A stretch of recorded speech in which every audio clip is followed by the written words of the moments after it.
Autodroms ir tā vieta, kur tiek izmēģināti visi jauni automobiļu modeļi, pirms tie dodas pie saviem nākamajiem saimniekiem. Arī interneta vietnē Autodroms LV ir tā vieta, kur katru dienu var iepazīties ar jaunumiem autoindustrijā. Jaunu modeļa teksta apraksti, satiksmes drošība, autobūves vēsture, praktiski padomi un pat stāsti par pasauli pazīstamu cilvēku automobiļiem.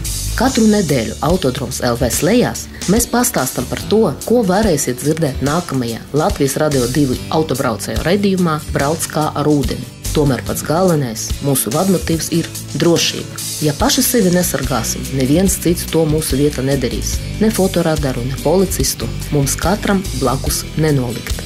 Nākamajā Zilā zirga gadā vēlamies jums novēlēt nekad neaizmirst, ka mēs, autobraucēji, esam viena liela un draudzīga saime, kas izturas viens pret otru ar izpratni, atsaucību un izpalīdzību. Lai nākamais gads mums visiem nes drošību, labus ceļus un draudzīgas degvielas cenas. Laimīgu jums jauno gadu!